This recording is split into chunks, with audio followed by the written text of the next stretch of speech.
aprovechando el entorno de la isla de Philae, dedicada desde tiempos inmemoriales al culto de Isis, la fuerza femenina gestora de la espiritualidad en la conciencia del hombre, veremos cómo la mujer ocupaba un lugar privilegiado en la jerárquica sociedad egipcia.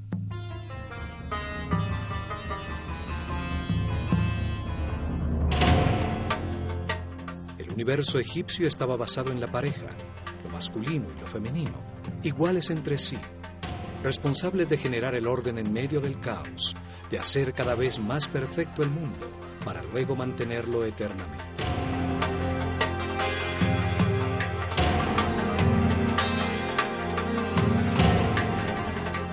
Los sacerdotes de El Ojo de Horus enseñaron a su pueblo que el único Dios, el que está en todas partes, tiene una parte masculina, la sabiduría con la información absoluta, y una parte femenina, la sustancia homogénea con el amor infinito.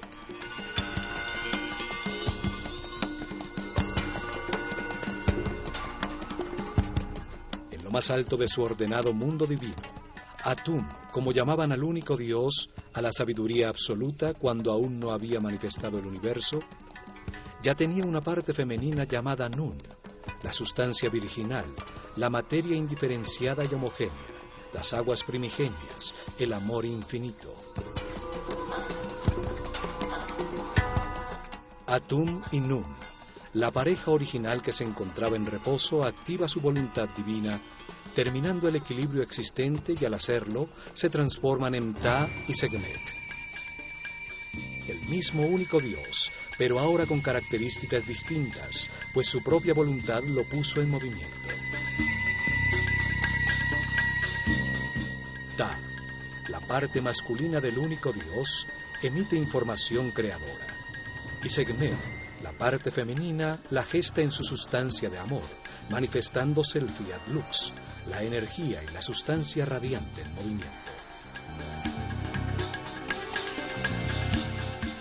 Ta y Sekhmet son el fuego multiplicador de todo lo creado. Ellos gestan a otras parejas de divinidades creadoras, las fuerzas fundamentales que llamaron Néters, extensiones de la primera causa en un universo divino. La acción de este fuego radiante sobre sí mismo, sobre la sustancia amniótica original, gesta a Tefnut, la húmeda evaporación, y a Shu, el aire en movimiento.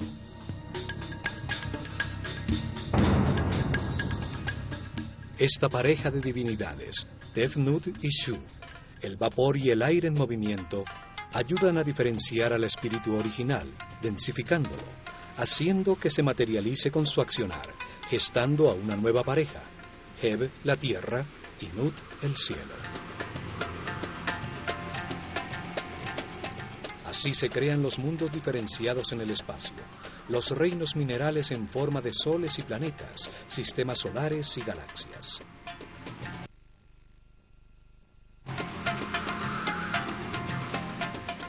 En este mundo divino nacen otras dos parejas, Osiris e Isis, Set y Neftis. Estas dos parejas de fuerzas fundamentales enfrentadas se encargan del proceso evolutivo de todas las formas materiales en el universo para transmutarla nuevamente en espíritu. Así, por la acción de las divinidades creadoras, la materia original se diferencia. Innumerables combinaciones matemáticas producen distintas estructuras vibratorias y sobre los planetas nace estacionario, el reino vegetal, y en movimiento el reino animal. Luego, en otro acto creador, el único Dios gesta a su Hijo, la conciencia del hombre, otra pareja, pero esta vez humana, conformada por un hombre y una mujer con la capacidad de multiplicarse a sí mismos.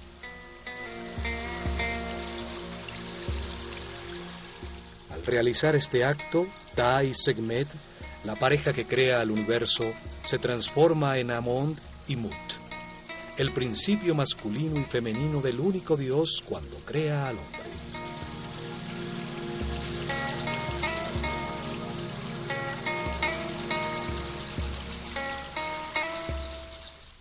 los manifiesta a su imagen y semejanza, con la capacidad de crear en su mente, de modelar y construir.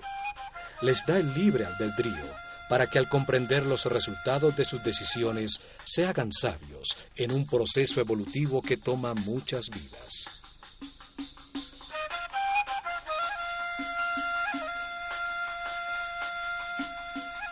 La estructura egipcia del universo divino y humano estaba fundamentada en la pareja. Por todo esto, la mujer con su amorosa presencia jugaba un papel importantísimo en su sociedad.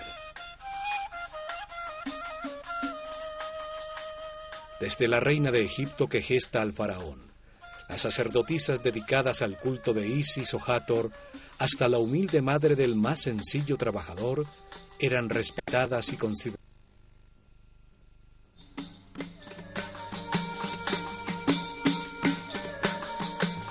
La isla de Philae estaba dedicada a Isis, la figura que como madre de Horus simbolizaba a la maternidad. En el corazón de los egipcios, el mismo lugar que hoy tiene la Virgen María.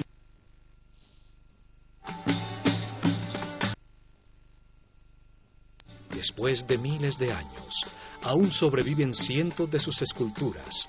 Muchas la muestran dando su protección y amor materno a un Horus recién nacido, en una pose que cualquier católico identificaría con la Madre de Jesús.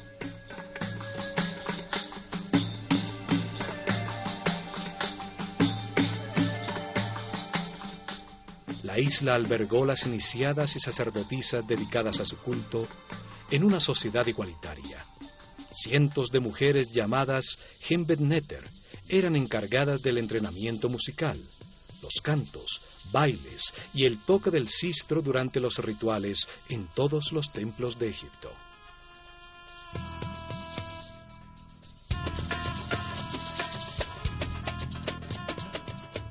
Isis es la personificación de la maternidad devota, la fidelidad y la delicadeza femenina. Isis suministra la sustancia, las emociones superiores, el éxtasis, la intuición que permiten con la acumulación de amor y verdad, la gestación de Horus, la conciencia inmortal y permanente. Isis es la fuerza que impulsa al hombre hacia la espiritualidad a través de todas sus reencarnaciones, mientras abandona poco a poco su animalidad original y se transforma en un ser respetuoso, flexible, sabio, que nace a la conciencia permanente, simbolizada por Horus, su hijo inmortal. Isis es la matriz de esta conciencia permanente. Ella gesta en el mundo interior de todo hombre las emociones superiores, logrando que eleve su frecuencia de vibración. Isis baja desde las dimensiones superiores hacia la conciencia, la inspiración que produce las ideas que dan lugar al arte. Isis impulsa a buscar y reconocer a Dios. Impulsa el camino hacia la espiritualidad, conduciendo a que cada hombre, libremente en su interior, pueda sentir la emoción superior de adorarlo, lo que lo lleva al éxtasis.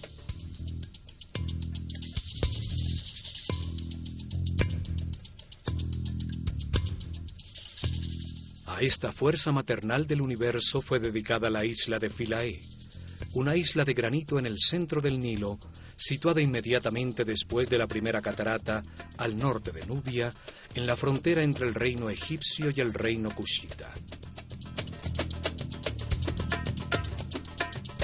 Philae quiere decir isla o montículo sobre las aguas que emergió en el tiempo de Ra. Este nombre sugiere el uso sagrado de este sitio desde una remota antigüedad.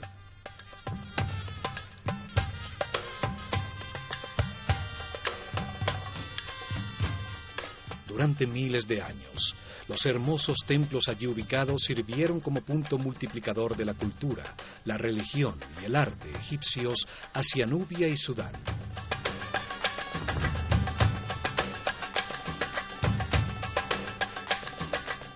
Las ruinas más antiguas se encuentran en su esquina sureste. Allí existió un pequeño templo nubio orientado hacia la estrella Canopus y dedicado a una divinidad llamada Mandulis.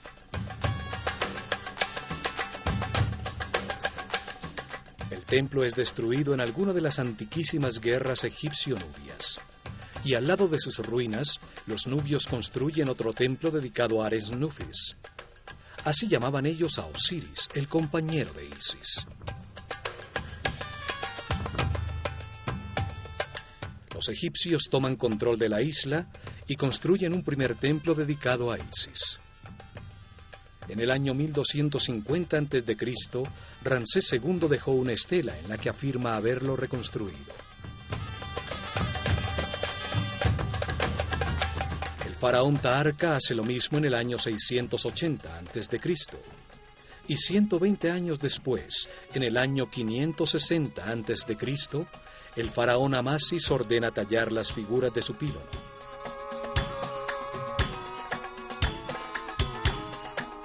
$300 años después, en la esquina sur, Nectanebo construye un templete. En el año 250 a.C., los faraones tolemaicos herederos de Alejandro Magno deciden reorientar 21 grados el eje del templo para enfocar nuevamente la estrella Canopus, que se había desplazado con el movimiento del sistema solar. Los templos estelares eran desarmados y vueltos a armar cada 300 o 400 años para reenfocar la estrella que estudiaban, pues el movimiento del sistema solar por la galaxia la sacaba del marco de los pílonos.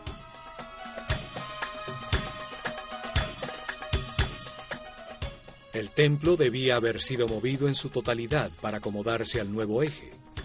Pero en estos tiempos finales, los intereses de los Ptolomeos estaban más enfocados a Grecia y Macedonia por sus rivalidades con los otros reyes helenos, entre los que Alejandro Magno dividió su imperio. Su situación en una isla hacía este trabajo aún más difícil. Por esto deciden construir un pequeño templo con un segundo pílono, que enmarcara adecuadamente la bóveda celeste sin modificar el templo original.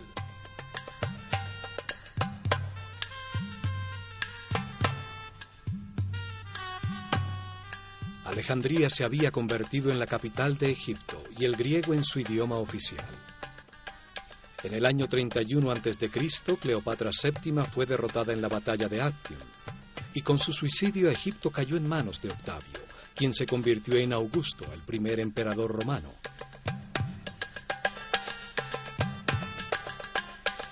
Los emperadores romanos construyeron en Philae otros templos. Trajano comenzó la construcción de un templete que nunca fue terminado. Sus estriados capiteles representan un haz de papiros sobre los que aún se encuentran unos cubos de piedra que no alcanzaron a ser tallados con la esfinge de Hathor.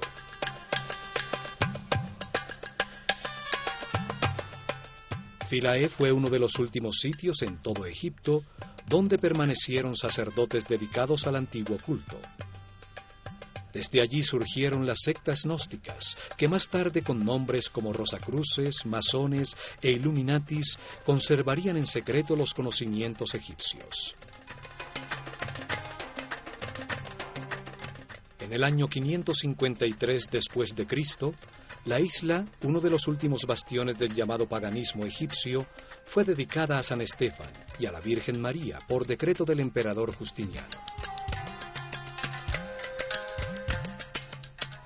En el siglo XX, la isla de Philae quedó sumergida por la represa de Asuán.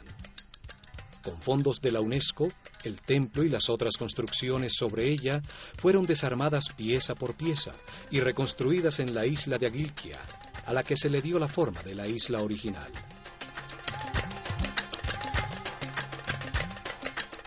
El templo fue orientado de manera similar a la que tenía originalmente. Norman Lockyer registró el eje del templo original a los 76.5 grados al suroeste, con el objeto de enfocar los movimientos de la estrella Canopus sobre el polo sur, la misma hacia la que estaba orientada el templo de Edfu. Originalmente las dos torres del pílono enmarcaban a los 15 grados sobre el horizonte durante miles de noches a Canopus, la estrella polar del sur. Una nueva confirmación que todos los templos egipcios estaban orientados hacia una estrella o hacia el sol.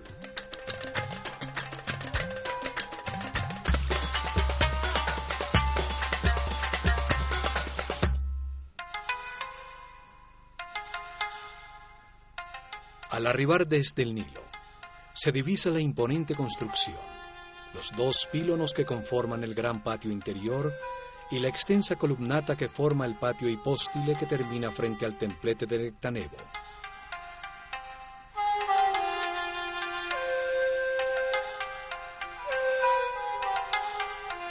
El gran patio exterior toma una forma trapezoidal, por la disposición de una doble columnata, formada por 32 columnas, construidas en un ángulo que se abre hacia el templo, produciendo una ilusión de mayor profundidad.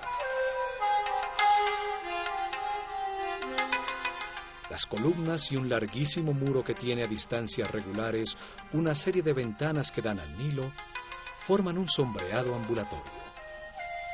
Todas las columnas son distintas, como un cañaveral de papiros. Sus capiteles floreados, otrora con vivos colores, toman distintas formas.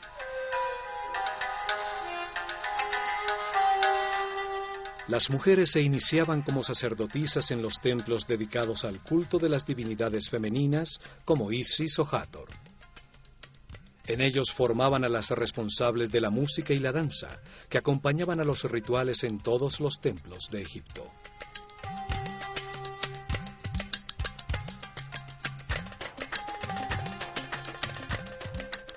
Las mujeres dedicadas a la música las llamaban Shemayet. Podían también servir a las divinidades masculinas e inclusive convertirse en escribas. Pero era la mujer la encargada de tocar el sistro, cuyo sonido apaciguaba a las divinidades y permitía descansar a la mente del hombre.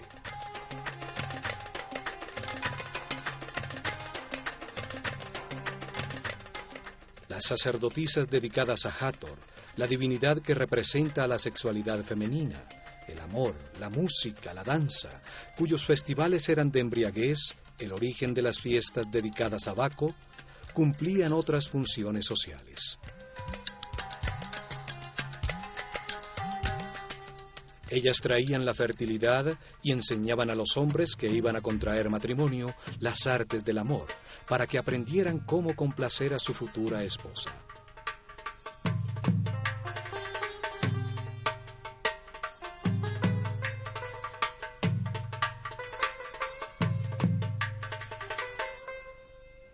Al este, sobre la columnata del gran patio, se encuentra un pequeño templo dedicado a Imhotep, el sumo sacerdote que construyó la pirámide escalonada de Saqqara y dejó los planos y diseños de los templos de Dendera y Edfu.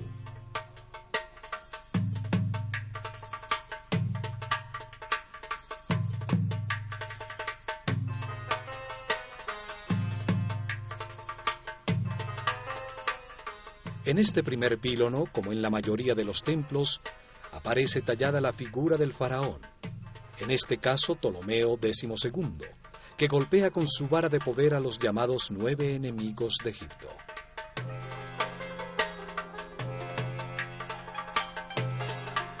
Era una especie de conjuro gráfico simbólico que mantenía alejadas las fuerzas del caos y proclamaba la voluntad del faraón, el mediador entre el hombre y la divinidad, de mantener el orden en Egipto y en todo el cosmos. El enfrentamiento de orden y caos son una muestra de la manera dual como los egipcios veían el universo. Así también el país tiene 2 tierras, el largo valle del Nilo llamado Alto Egipto y el delta, en el que se abre cuando llega al Mediterráneo llamado el Bajo Egipto.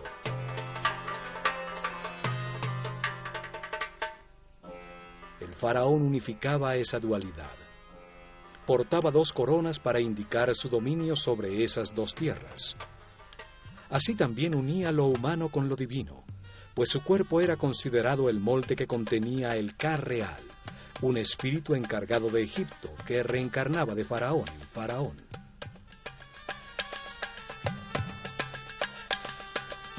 Por esto, el faraón, el más importante de todos los egipcios vivientes, representaba el nivel de conciencia alcanzado por su pueblo durante su reinado. Era como un dios menor, al ser siempre la reencarnación viviente del espíritu encargado por Dios para mantener organizado a Egipto.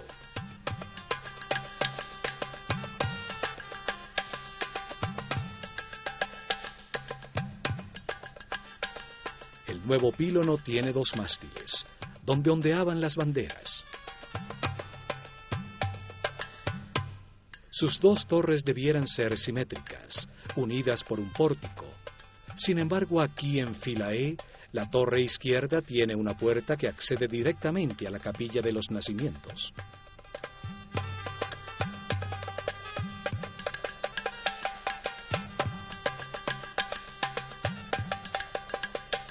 Por la acción romana, un pórtico fue adosado al primer pílono.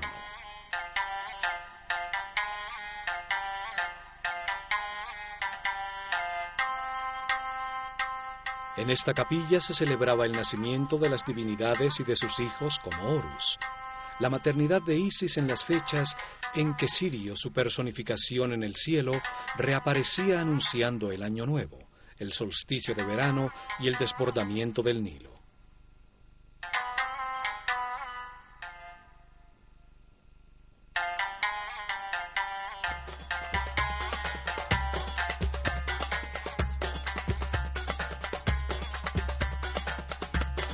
La capilla de los nacimientos con sus columnas atóricas reemplazó al templo principal como observatorio astronómico, en los tiempos anteriores a que los romanos construyeran las columnatas que dan forma al patio trapezoidal. Ninguna sociedad ha dado a las mujeres el valor que le dieron los egipcios. Su sociedad era igualitaria entre hombre y mujer. Esto era debido a su concepción filosófica de Dios.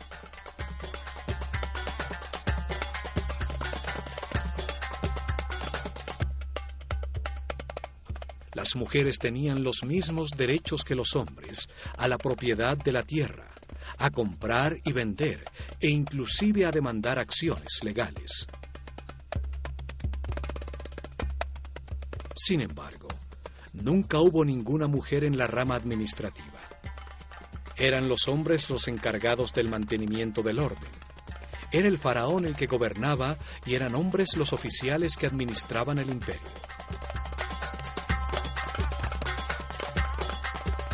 Existe una leyenda que afirma que el derecho al trono era transmitido a través de la línea femenina, que era la princesa real, la heredera legal al trono, y el hombre por ella escogido como marido, el que se convertía en el faraón reinante. Esto obligaría a que todo rey, sin importar que fuera el hijo de su predecesor, tuviera que legitimar su derecho al trono casándose con su hermana o su media hermana.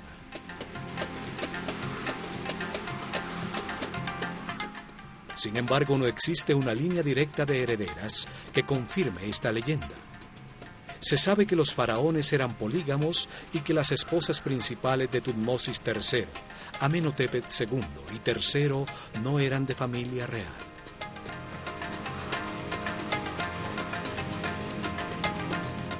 La realidad es que los faraones de Egipto, que se casaron con su hermana o media hermana, lo hicieron en su afán de imitar a sus divinidades que, como Isis y Osiris, o Set y Neftis, eran hermanos naturales y al tiempo esposos.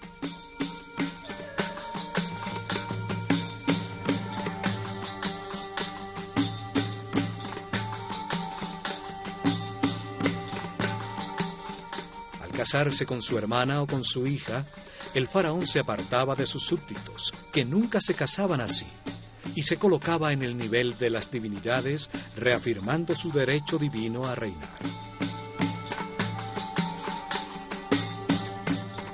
Una mujer faraón no era una opción normal en Egipto.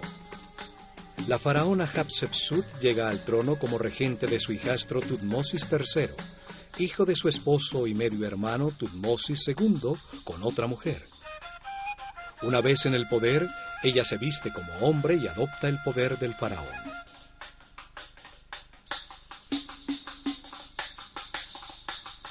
Después de su reinado, su imagen como faraón fue sistemáticamente borrada de los registros para sacar de la memoria a una mujer que se apoderó del trono de manera impropia. Sin embargo, sus ilustraciones como reina aún permanecen intactas.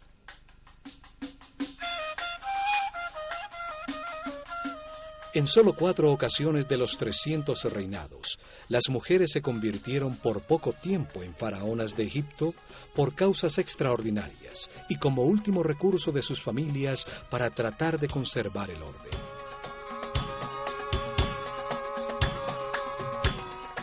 La primera fue la reina Nitiriket, quien reinó al final de la sexta dinastía, en el comienzo del caos que hoy es llamado el primer período intermedio. La segunda fue Neferupsopk, en similar momento al final de la dinastía decimosegunda.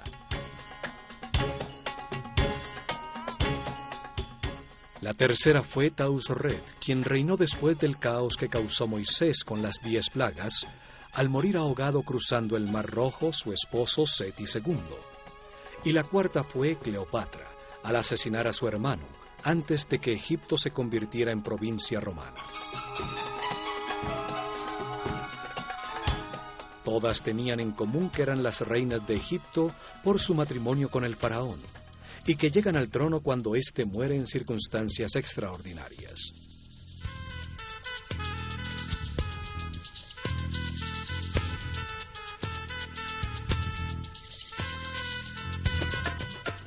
Los sacerdotes podían casarse, pero solo se les permitía una sola mujer, mientras que el resto de los hombres, incluido el faraón, podían tener cuantas quisieran, a pesar de que la mayoría optaba por tener una sola.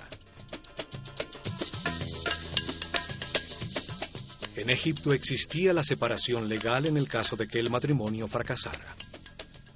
El hombre estaba obligado a devolver todas las propiedades y riquezas que la familia de su mujer había aportado como dote, más una parte de las suyas para los hijos que hubieran tenido.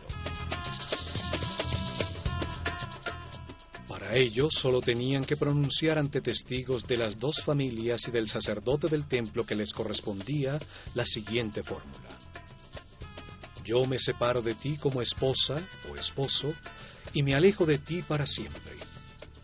Renuncio a mis derechos sobre ti. Que la vida te dé otro compañero o compañera en el lugar al que te quieras dirigir.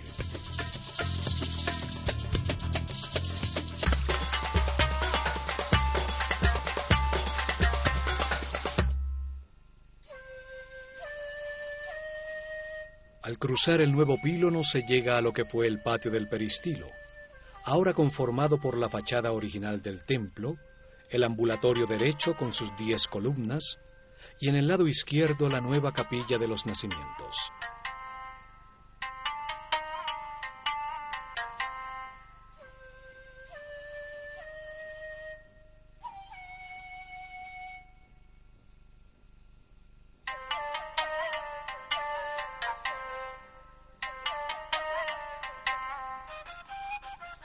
En este patio se encuentra la estela con el cartucho de Ptolomeo y Cleopatra que le sirvió a Champollion para descifrar el decreto contenido en hieroglifos, griego y demótico, en la famosa piedra de Rosetta.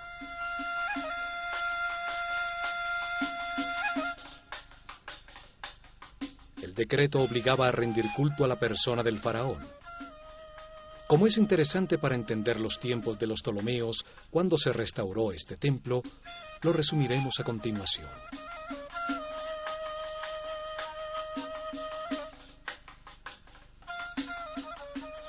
Se decreta que todos los templos en Egipto deben destinar en su interior al lado de los santuarios de los dioses uno que mantenga una imagen en oro del eterno rey Ptolomeo, el amado de Ptah, el dios Epifanio Eucaristos, frente al cual debe colocarse la figura de la divinidad principal del templo, entregándole el arma de la victoria. Todo debe ser manufacturado en el estilo egipcio, y los sacerdotes con sus sagradas vestiduras deben prestarles adoración 3 veces por día, realizar en su honor todos los rituales y en las festividades egipcias cargarlo en las procesiones en igualdad con los otros dioses.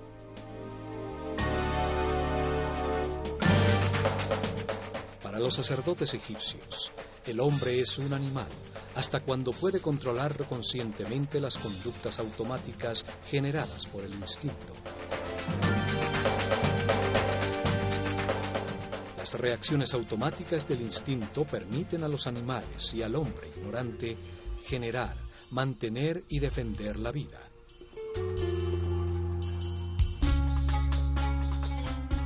La atracción hacia el sexo opuesto impulsa a generar la vida. Los deseos son un mecanismo de la naturaleza para indicar una carencia que se necesita suplir para mantener la vida. El miedo impulsa a huir o a agredir para defender la vida.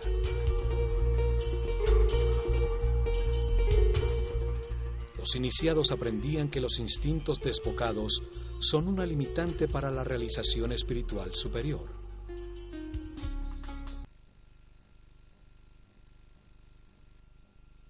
Ciencia y producir el entrenamiento necesario para concientizar estas conductas.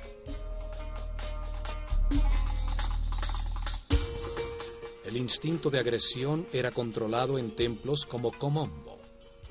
Allí se vencían los miedos a través de la comprensión que no hay nada que temer, que la muerte es solo un paso a otra vida.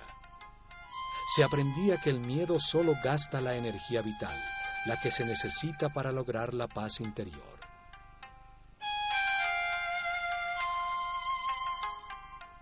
A templos como este de Philae, dedicados a divinidades femeninas, acudían los iniciados en los primeros niveles para ser guiados por las sacerdotisas del templo, para concientizar los deseos generados por su instinto de atracción. El deseo permite al hombre reconocer una necesidad o una atracción. Produce una reacción de agrado o rechazo en los centros emocionales que a su vez conecta en la mente los sentimientos. Pero los sentimientos tienen polaridad. Pueden ser de alegría o de tristeza. Pueden producir satisfacción o insatisfacción. Por eso es tan importante comprender qué los genera, para así aprender a controlarlos de característica negativa.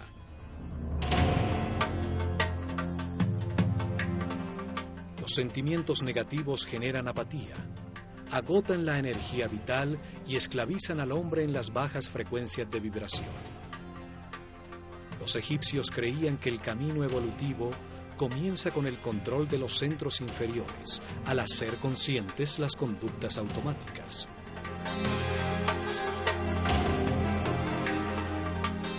La manera egipcia para trascender las emociones, la lascivia y los deseos sexuales era reconociéndolos y experimentándolos. Un ser inexperto e inocente es fácilmente descontrolable, es vulnerable a las circunstancias que desconoce y puede caer fácilmente en la depresión. Por eso, la primera parte del entrenamiento de los sacerdotes, hombres y mujeres, impulsaba a reconocer sus deseos.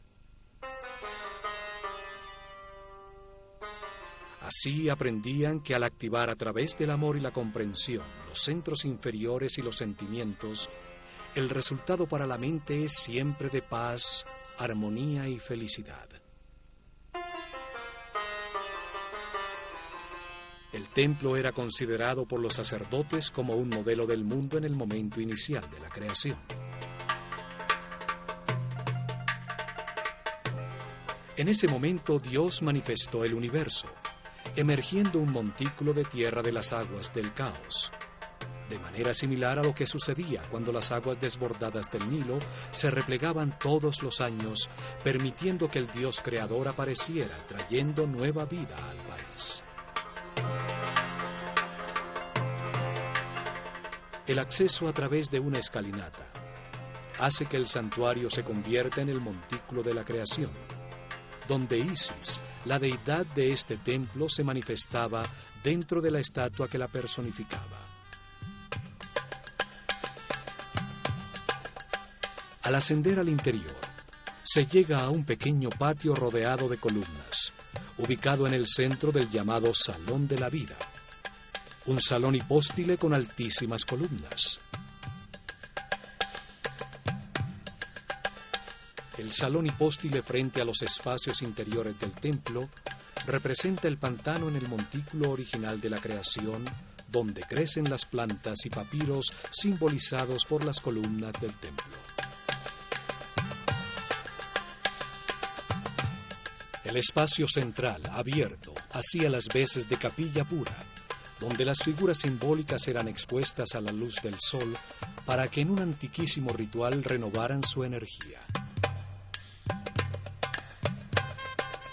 Aquí se celebraba la bondad del sol por crear y sostener el mundo, para renovar de energía las fuerzas creadoras, las que impulsan en la conciencia del hombre el proceso evolutivo que retornará la materia de vuelta a Dios.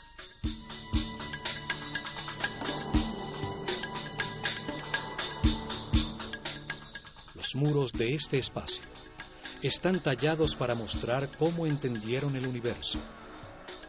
También aquí vemos otras tallas de numerosas cruces cópticas, las marcas de la nueva filosofía, la que llegó a Egipto cuando Philae se convirtió en una iglesia católica. Una nueva manera de ver el mundo, que no solo le quitó el sentido a la visión tradicional egipcia, sino que la consideró aberrante y primitiva.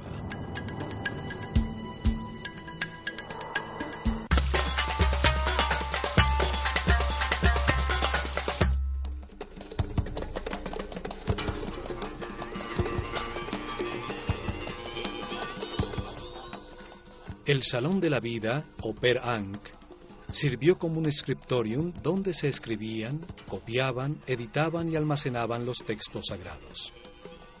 Allí se realizaban en papiros las ilustraciones maestras que debían tallarse en los muros del templo.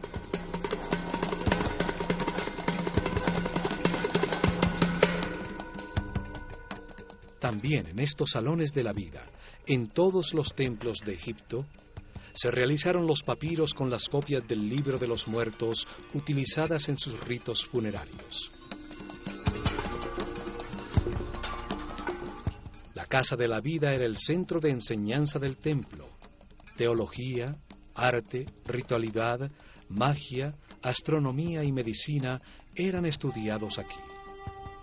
La librería con los textos almacenados sirvió como modelo para la Biblioteca de Alejandría. En este salón las sacerdotisas tocaron el arpa, se entonaron los cantos y crearon la música que acompañaba todos sus ritos religiosos. Los egipcios creían que la música tenía origen divino. Los muros de los templos nos muestran que utilizaban muchos instrumentos de percusión, tambores, flautas, darbucas y los sistros fundamentales en los ritos funerarios y en las procesiones. Las danzas, la música y los cantos estimulaban al Creador para que la fertilidad no flaqueara y así evitar que el cosmos retornara al caos.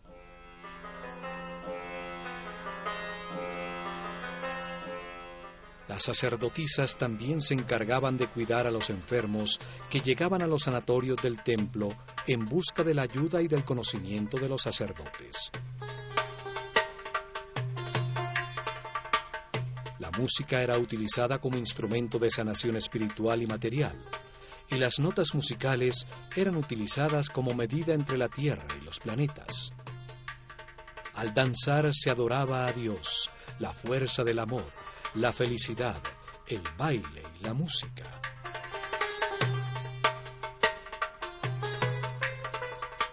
Inmediatamente después se accede al Salón de las Apariciones, que en este caso no es hipóstile, con el tradicional salón comunicado lateralmente con el exterior para recibir las ofrendas del pueblo. Sus muros contienen escenas que, como en todos los templos de Egipto, no tienen ningún fondo. La interacción del faraón y las divinidades sucede fuera del tiempo y del espacio.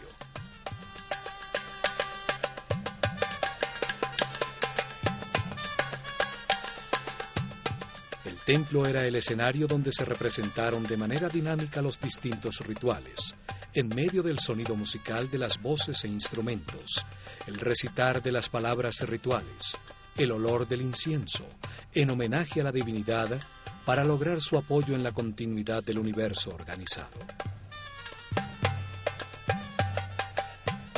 Liturgias diarias y una serie de festivales cíclicos donde las figuras simbólicas recreaban los mitos de los que formaban parte, en rituales a través del espacio sagrado del templo, con procesiones en barcas sagradas por el Nilo a otros templos.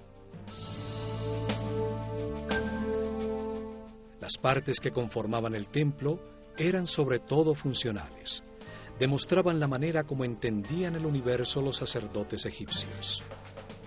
Allí el ritual les daba poder, legitimaba el orden social de su civilización. El ritual generaba y organizaba ese orden social.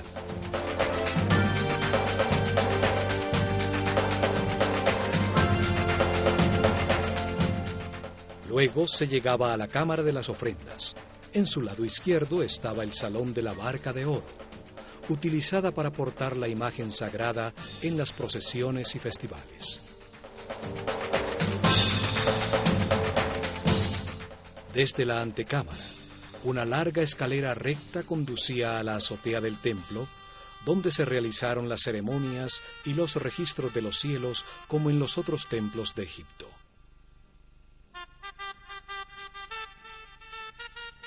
Tallado en los muros de estas antecámaras se encuentra el faraón Ptolomeo V realizando ofrendas a Isis. Los otrora dorados muros, pues muchas partes estuvieron forradas con laminilla de oro, han perdido casi todo el color original. En el punto focal del templo se encontraba el santuario de Isis, que albergaba en su interior un altar de granito con la imagen en oro de la divinidad. Era la estatua de culto que, portada dentro de una barca de oro, salía en las procesiones y rituales.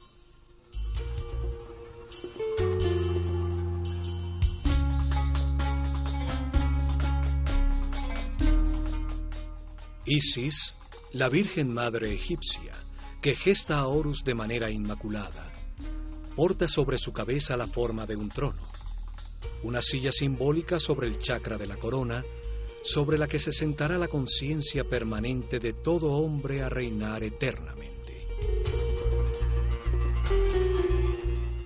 Isis es la traducción griega del nombre egipcio Aset, que significa trono de la conciencia.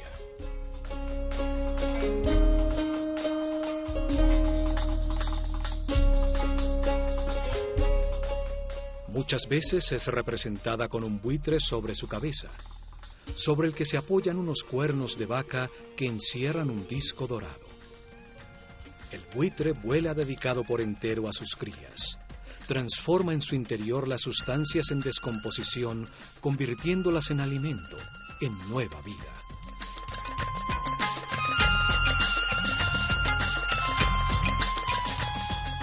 La vaca que transforma la vegetación en alimento para el hombre fue para los egipcios el símbolo del principio nutritivo.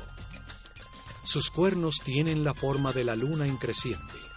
La madre de los ciclos encierran el disco solar, la fuente de la vida, la luz de la conciencia. Este santuario simbolizaba el respeto que los egipcios tenían por la maternidad. Un respeto basado en la búsqueda del orden y del equilibrio. Legitimaba su visión del mundo. Aquí se encontraba el corazón del espacio de los rituales, la casa de la divinidad, donde el faraón o los más altos sacerdotes interactuaban con la deidad en representación de todos los hombres.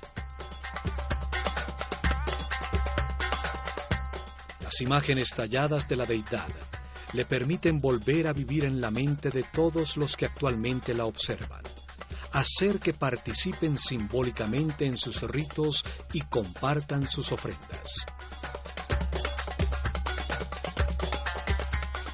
Esta es la herencia que los antiguos egipcios han dejado a la conciencia de toda la humanidad. La visión de un universo dual, un sitio donde experimentar los contrastes polares para comprender la neutralidad.